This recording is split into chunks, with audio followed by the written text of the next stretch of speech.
I just give you that?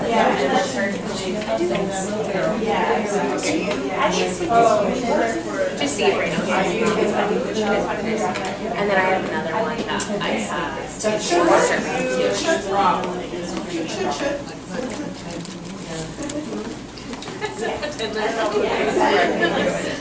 Nope, that's great. Okay, Penny. And then Penny. Yeah, check your email. Penny. Oh, try one. Penny. See if it works. I love it. Here's a picture of you girls. Yay. So cute. Awesome. One more.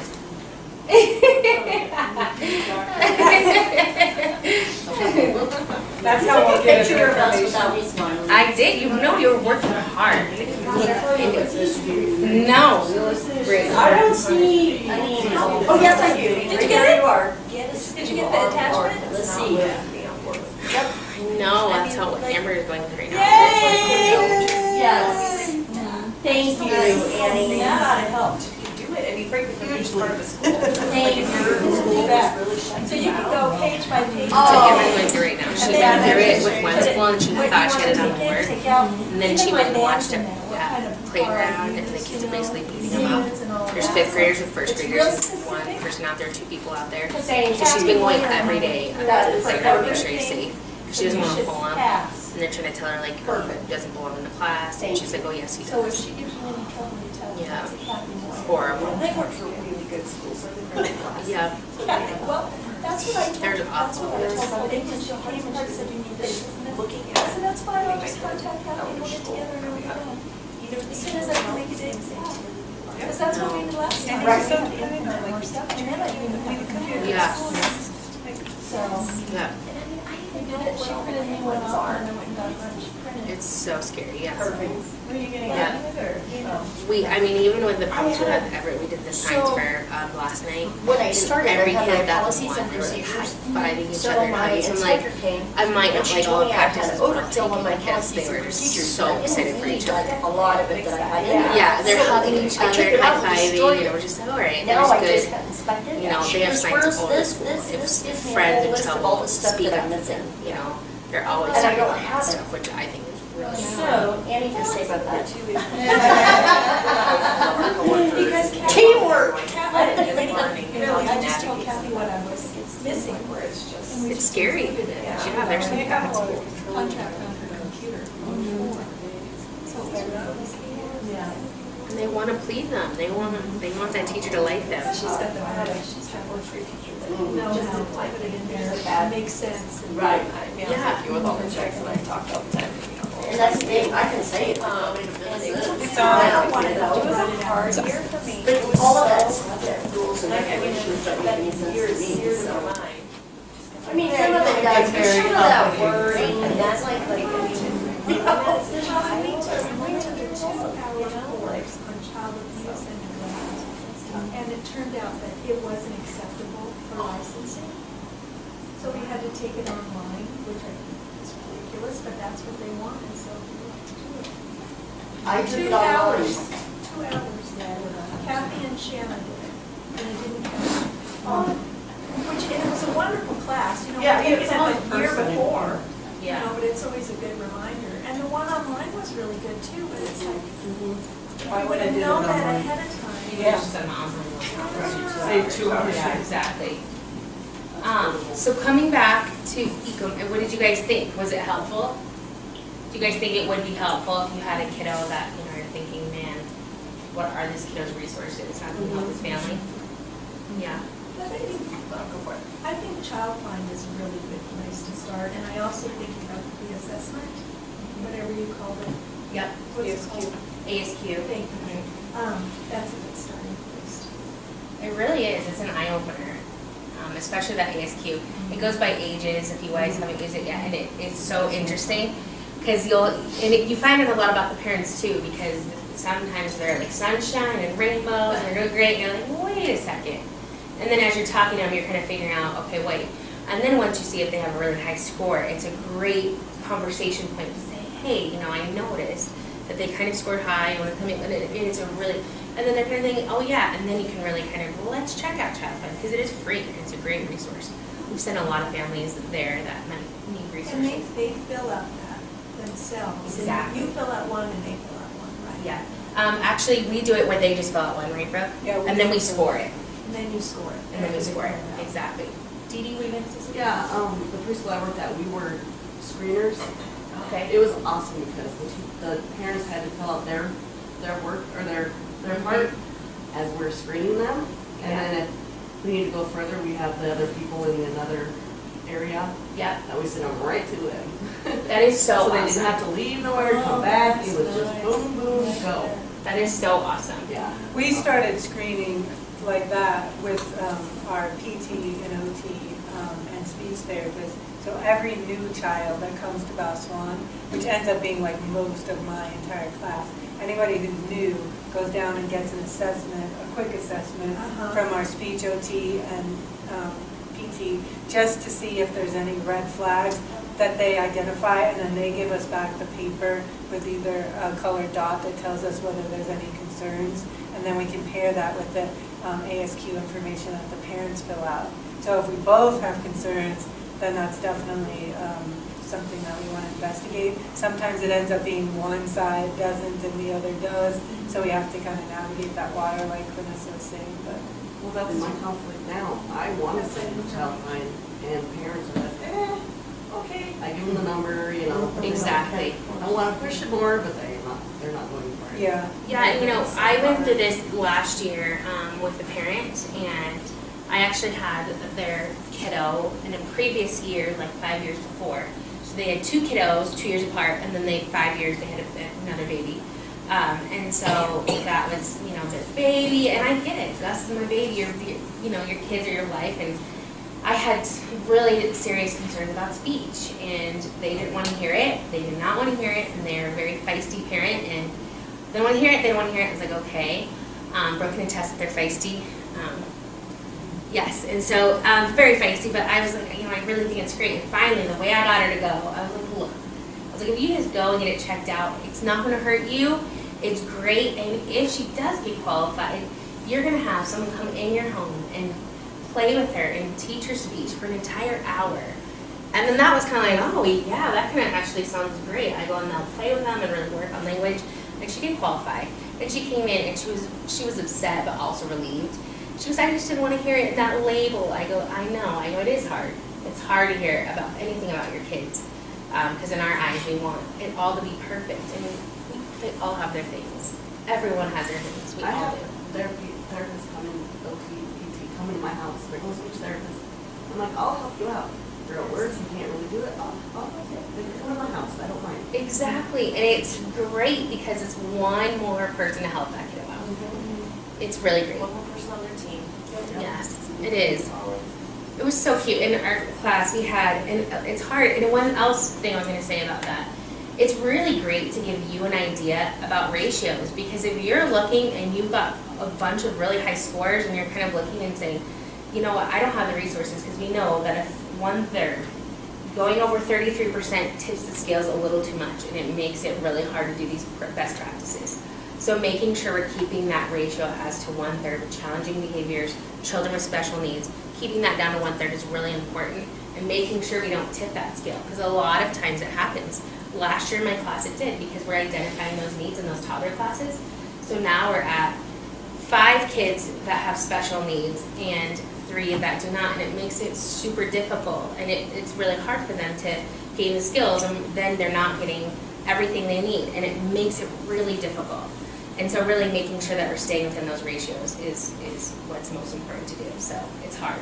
It makes it really difficult.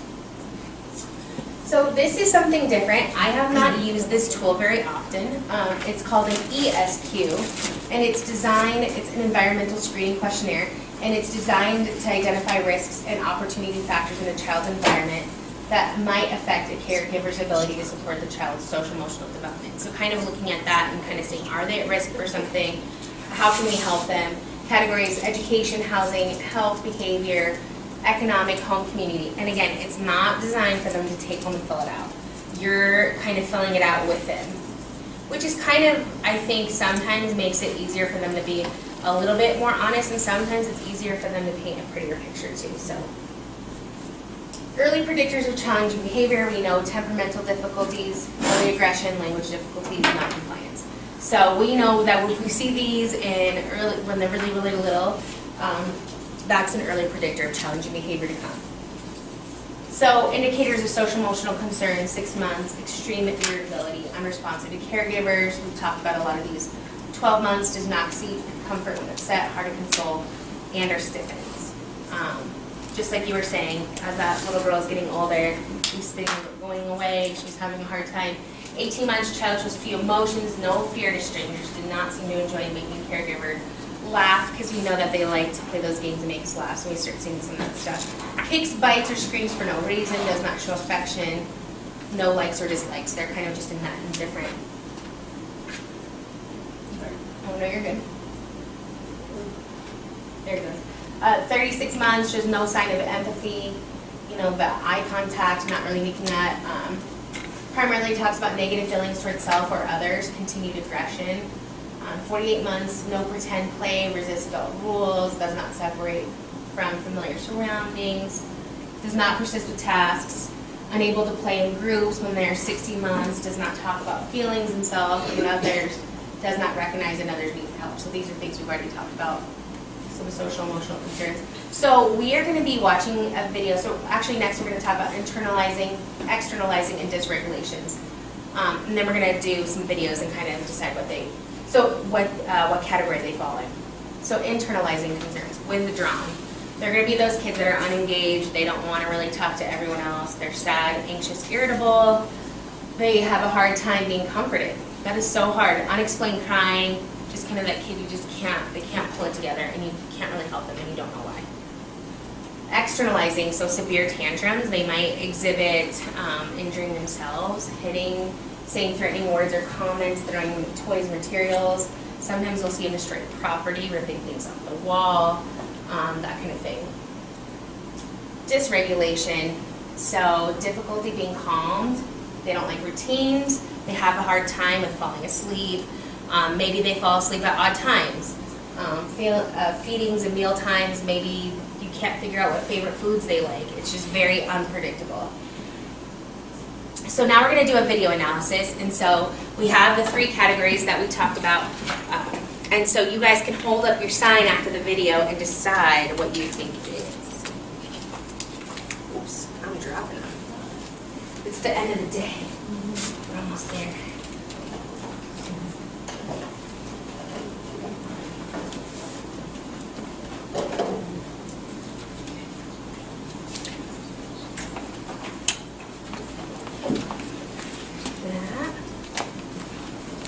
Okay, so you guys have seen this video before, but we get to watch it again. Do you guys have any questions before we start? Come here, let's get dressed.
Victory! So this, obviously, we kind of decided earlier that we think this is more of a game, but if we were seeing these behaviors constantly, what would we decide that would be? Man, you guys are experts. I love it. Okay. What?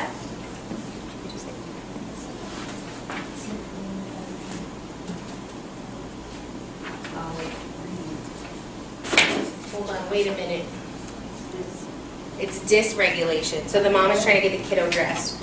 So, Because part of it is she goes from being happy to sad. You know, she's can't really make up her mind how she feels. She's having fun, it's a game, but then she's upset.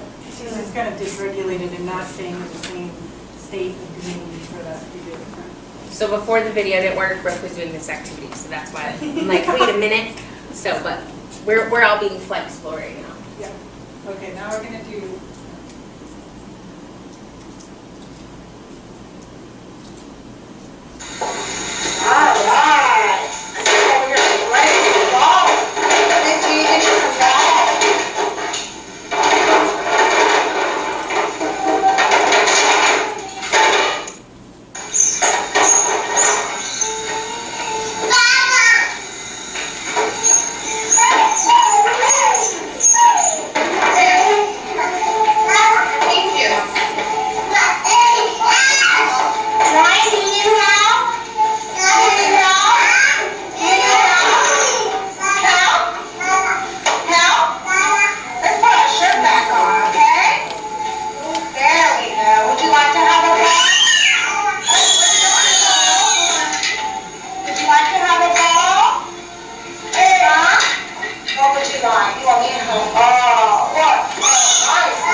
Externalizing, yes, because he's being aggressive himself, and you know it's kind of hard to you know we could because dysregulation too. Yeah, because at the end. Because then he actually is hugging and he goes from one extreme to the other. Yeah. But he was physically harming. Yeah, for sure. Yeah. And it's hard to watch because she comes over and like, let's put your shirt back on. It's like he works so hard to get that shirt off. He doesn't want it on. So what did you say it was dysregulation? It's externalizing because he's showing physical harm to himself. Yeah. Okay, well, last one. Jamal, do you want to come play? Come on, Mom. Come on and play. I didn't know that. Come on, you can't come here.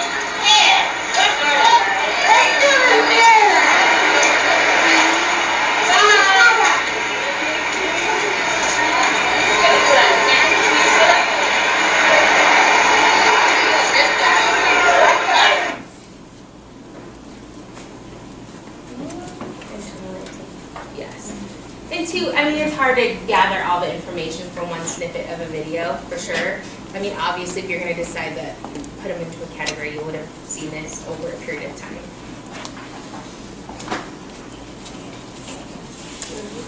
Yep. So this is just a few social emotional screening tools that you can find. They're both produced by Taxi. This is one called Screening for Social Emotional Concerns.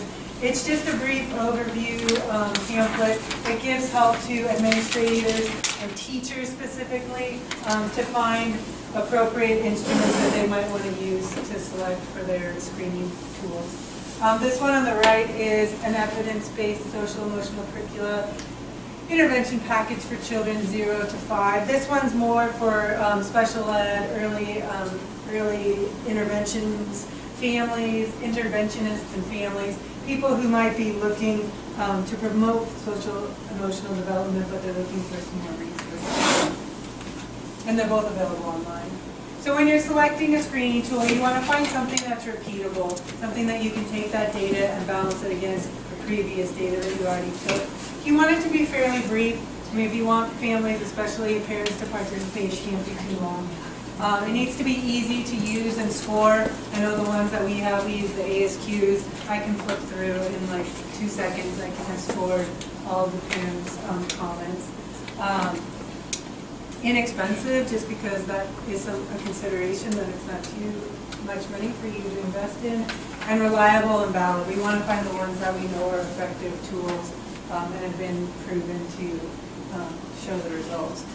They need to be able to tell adults where there is a concern and where we need to intervene. So at the end of the day, if they fill out the screening tool, can we give them some sort of feedback on areas to follow up with, something to do afterwards with that information? I'm not going to read through all of them, but these are just a few of the different screening tools. You'll have them in your handouts to look through. We use the ASQ here at Val Swan. As you can see, I mean, it hits the gamut of all different ages. It can go from 3 months all the way to 66, and it's got an excellent research rating with over 3,000 kiddos. You can go through and see the purposes for each one. Some are, this one is specifically for looking for the social emotional difficulties, and it doesn't get into any other areas, but maybe you want to get into ones that's assessing behaviors, screening for social emotional risks. They're all variations of the similar things, but they just do it in different techniques. There's another page with another one. So as you can see, some of them, this one's only got 600 children and it's followed up through. This one has 1,000. So you can go through and pick, maybe you need one that goes birth to 42. They just have various pros and cons. So what you consider culturally can influence a lot of how these people fill out these screening tools, because things that culturally aren't such a big deal maybe to their particular family, but you're seeing as a risk in the preschool, that's something we need to take into consideration.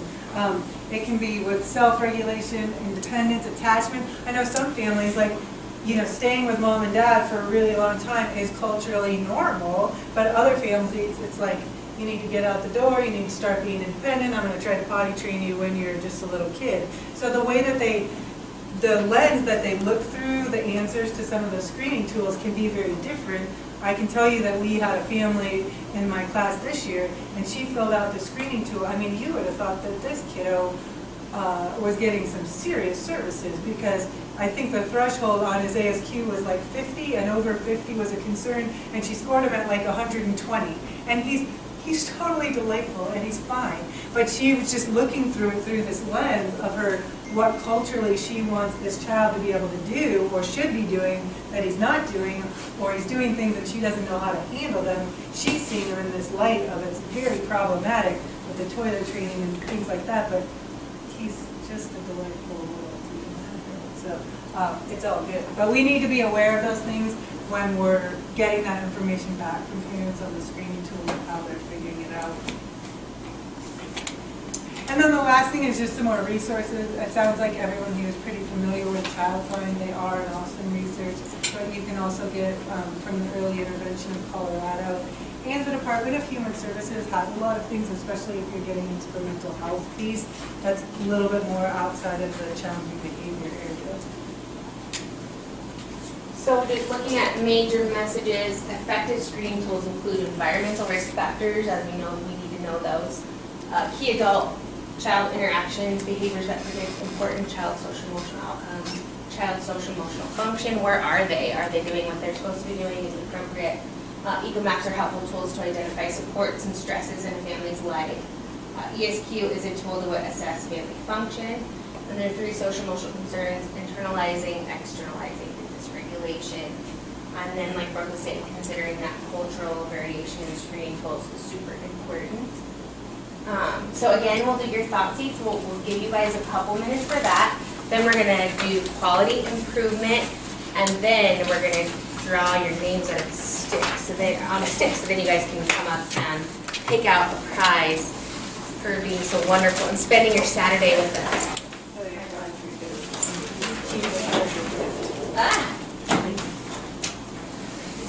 It's funny, in high school,